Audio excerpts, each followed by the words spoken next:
ज्ञान के मार्ग में पीछा नहीं रहना चाहते तो जुड़े हमारे चैनल प्राचीन ज्ञान के साथ और पाइए अच्छे अच्छे ज्ञानवर्धक जानकारियां। जीवन का सबसे कीमती धन क्या होता है? एक शिष्य ने अपने गुरु से सवाल किया। गुरु ने इसका उत्तर देते हुए जवाब दिया कि चाहे मेरे पास पैसे न हो, चाहे रहने के लिए छत भी न हो, चाहे कोई सुख सुविधाएं न हो, लेकिन अगर मेरा शरीर स्वस्थ है तो मैं दुनिया का सबसे धनवान आदमी हूं। शिष्य ने पूछा कि गुरुदेव, आपकी उम्र 100 साल को पार कर चुकी है और फिर भी आप इतने स्वस्थ हैं। आपकी बुद्धि बड़ी ही तीव्र है और आपका चेहरा भी सूर्य की तरह चमकता रहता है और वहीं पर आपके बदन से भी चंदन जैसी खुशबू आती है। शिष्य ने कहना जारी रखा कि गुरुदेव, मेरे मन में बहुत बार आया है कि मैं आपसे इसका रहस्य जानूं, लेकिन संकोचवश मैं आपसे पूछ नहीं पाता हूं। कृपया करके आज मुझे वो साधारण से नियम बताने की कृपा करें जिनसे मैं भी आपकी तरह स्वस्थ और निरोगी रह सकूं। नियम अगर आसान होंगे गुरुदेव तो उसका अनुसरण मेरे माता पिता भी कर पाएंगे, क्योंकि वो बूढ़े हो चुके हैं और वो बहुत जटिल प्रक्रिया नहीं अपना पाएंगे। तो कृपया करके साधारण से तरीके बताना ताकि कोई भी ग्रस्त आदमी उन नियमों का पालन कर सके। गुरुदेव ने कहना आरंभ किया। सबसे पहले उन्होंने बताया कि सबसे पहले तुम्हें पाचन तंत्र की क्रिया को समझना होगा। जो भी आयुर्वेद का विद्वान होता है वो ये जानता है कि अगर आपका पाचन तंत्र लगातार भोजन पचाने में लगा हुआ है तो स्वाभाविक है कि ऊर्जा की खास मात्रा आपके भोजन को पचा रही है। इसी कारण ज्यादा भोजन करने के बावजूद आपका दिमाग और आपका शरीर अपने बेहतरीन स्तर पर काम नहीं कर पाता। तुमने देखा होगा कि भोजन करने के बाद जब पाचन प्रक्रिया शुरू होती है तो हर जानवर नीचे बैठ जाता है। वो बस बैठ जाते हैं क्योंकि दूसरी चीजों के लिए पर्याप्त ऊर्जा नहीं बचती है, चाहे वो मांसाहारी हो या शाकाहारी हो। हर जानवर खाने के बाद नीचे बैठ जाता है और ये इंसानों के लिए भी एक प्राकृतिक जरूरत है। खाने के बाद वो बैठ जाना चाहते हैं क्योंकि दूसरी चीजों के लिए पर्याप्त ऊर्जा नहीं होती। अगर आप अपनी पूरी क्षमता का इस्तेमाल करना चाहते हैं तो आप अपने शरीर को ऐसा बनाकर रखिए कि आप जो भी खाए, कुछ भी खाए तो 1.5 से 2 घंटे के अंदर आपका पेट खाली हो जाना चाहिए। पेट खाली होने का मतलब है पेट की थैली खाली होना, यानी कि जब भोजन आंत के दूसरे भागों में चला जाता है तब पेट खाली हो जाता है। क्योंकि आंत में प्रक्रिया बिल्कुल अलग होती है। वो पाचन नहीं होता है, वो ऊर्जा को ग्रहण करती है। आंतों द्वारा इस ऊर्जा को ग्रहण करने के लिए ज्यादा ऊर्जा नहीं लगती है, ऊर्जा लगती है पाचन क्रिया में। जब खाना पेट की थैली में मौजूद हो तो बेहतर है कि आप अपनी गतिविधि को कम कर ले। अब अगर सोचिए सारा दिन आपके पेट में खाना मौजूद रहेगा तो आप अपने जीवन की पूरी क्षमता कम कर लेंगे। आप खुद देखिए कि जब आपके पेट में खाना मौजूद होता है तब शरीर कैसा महसूस करता है और जब पेट खाली होता है तब शरीर कैसा महसूस करता है। आप खुद पाएंगे कि आपका शरीर और आपका दिमाग बेहतरीन रूप से काम करता है जब आपका पेट खाली होता है। इसका एक पहलू और है। देखिए, हम सब जानते हैं कि हमारा शरीर हर समय नई कोशिकाएं बनाता रहता है और पुरानी कोशिकाएं खत्म करता रहता है, जिससे हमारे शरीर का शुद्धिकरण होता रहता है। लेकिन जब भोजन हमारे पेट में होता है, यानी कि हमारा पेट जब खाली नहीं होता, तो यह शुद्धिकरण 80% कम हो जाता है। वो सारी गंदगी जो शरीर से अपने आप बाहर निकालती थी, अब वो निकलने बंद हो जाएंगे, जो कुछ समय बाद आपके लिए तरह तरह की समस्याएं पैदा करेंगे। देखिए, योग में पेट का हमेशा साफ रहना बहुत ही महत्वपूर्ण होता है।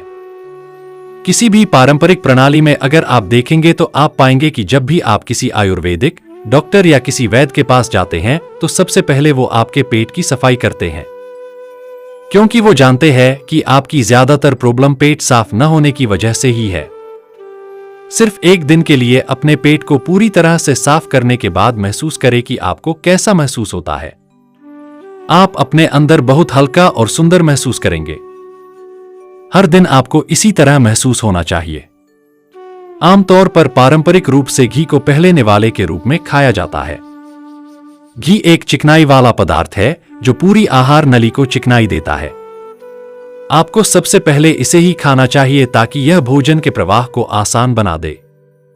जब आप बहुत मसालेदार भोजन खाते हैं तो उसे खाने से पहले आपके भोजन मार्ग पर घी की परत चढ़ाना बहुत अच्छा होता है। घी का महत्व यह है कि यह आहार नली को साफ रखता है।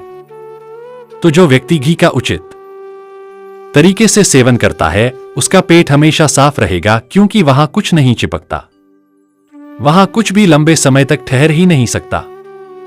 पेट का कैंसर, आंत का कैंसर आजकल ये बहुत ज्यादा हो रहा है। तो अगर आप एक निश्चित मात्रा में घी का सेवन करते हैं तो यह घटना बहुत कम हो जाती है। लेकिन उसके लिए घी सही गुणवत्ता का होना चाहिए, तरीके से गाय या भैंस के दूध से बनाया जाए। अगर घी को उचित तरीके से गाय या भैंस के दूध से बनाया जाए तो इसके कई महत्वपूर्ण फायदे होते हैं। शिष्य ने सवाल पूछा कि गुरुदेव, पाचन क्रिया तो मैं कुछ समझ गया हूं, लेकिन आप ये बताएं कि आपकी तरह सूर्य जैसा तेज पाने के लिए, चमकता हुआ चेहरा प्राप्त करने के लिए क्या प्रक्रिया अपनानी चाहिए। गुरु ने इसका उत्तर देते हुए कहना शुरू किया कि देखिए, आज के समय में बहुत सारे लोग सुबह उठते ही खाली पेट चाय पीते हैं। चमकता हुआ तेजस्वी मुख पाने के लिए हमें कुछ प्रक्रिया नहीं अपनानी, हमें बस अपनी दिनचर्या सही करनी है, अपना खान पान सुधारना है। सुबह खाली पेट चाय पीना जहर के समान होता है। वो धीरे धीरे आपके अंदर आपकी आंतों को कमजोर कर देता है। पेट में धीरे धीरे एसिडिटी होने लगती है और अपने आप मन और मस्तिष्क सुस्त पड़ते जाते हैं। सुबह उठते ही तुम्हें तांबे, चांदी या मिट्टी के बर्तन में रखा हुआ पानी पीना चाहिए। लेकिन चांदी और मिट्टी की तासीर ठंडी होती है, इसलिए कफ, अस्थमा या दमा जैसे रोगी इसका उपयोग न करें। रात में आपने चांदी, तांबे या मिट्टी के बर्तन में पानी रख दिया और सुबह खाली पेट बिना दातुन किए हुए उसे पी लिया। शिष्य ने सवाल किया कि गुरुदेव, बिना दातुन किए हुए अगर हम वो पानी पिएंगे तो हमारा बासी थूक हमारे अंदर ही चला जाएगा। गुरु ने उसे बताया कि वो तो अच्छी बात है, क्योंकि बासी थूक औषधि के समान होता है। गुरु ने चेतावनी दी कि देखिए, जिन लोगों को अल्सर, टीबी या निमोनिया है उन्हें खाली पेट पानी नहीं पीना है। तांबे के बर्तन में रात में रखे हुए पानी में उसके संस्कार मिल जाते हैं। तांबे के गुण उस पानी में आ जाते हैं और वो तांबा हमारे शरीर में जाकर बहुत से लाभकारी फायदे करता है। गुरु ने चेतावनी दी कि अगर मजबूरी न हो तो प्लास्टिक की बोतल में कभी पानी मत पीना, क्योंकि प्लास्टिक की एक ऐसी संरचना होती है, जब वो गर्म तापमान पर आता है तो प्लास्टिक धीरे धीरे पिघलना शुरू हो जाता है, और जब वो बहुत बारीक स्तर पर पिघलता है तो उसके कण उस पानी में मिल जाते हैं, जो हमारे शरीर में जाकर कैंसर का कारण बन सकते हैं। देखिए, ये पानी पीने के बाद, अपना पेट अच्छे से खाली करने के बाद आप आंवला और सब्जियों का रस पी सकते हैं। अब पीने में कुछ लोगों को थोड़ा कड़वा लग सकता है, लेकिन जहां पर शरीर को इतने सारे फायदे हो रहे हो वहां पर थोड़ा कड़वापन तो बर्दाश्त किया जा सकता है। गुरु ने बताया कि यह भी सच्चाई है कि हर दिन एक जैसा खाना नहीं खाया जा सकता। तो जिस दिन तुम आंवला और सब्जियों का जूस न पी सको, रस न पी सको, उस दिन आपको दही खाना चाहिए। दही बहुत ही बेहतरीन आयुर्वेदिक औषधि के रूप में इस्तेमाल हो सकता है। अगर उसको सही से इस्तेमाल किया जाए तो हमारे शरीर में बहुत सारी बीमारियों को वो जड़ से खत्म कर सकता है। दही की एक पर्याप्त मात्रा लेकर उसमें गुड़ या शक्कर का या मिश्री का मिश्रण जरूर कर ले, ताकि आपको दही खट्टा न लगे। अगर दही में गुड़ मिलाते हैं तो गुड़ बहुत ज्यादा नया नहीं होना चाहिए। गुड़ जितना ज्यादा पुराना होगा उतना ही लाभकारी होगा, और दही को थोड़ा पतला कर ले। थोड़ा पानी डाल ले, फिर चम्मच से आप उसे ऊपर नीचे करेंगे तो वो पतला हो जाएगा।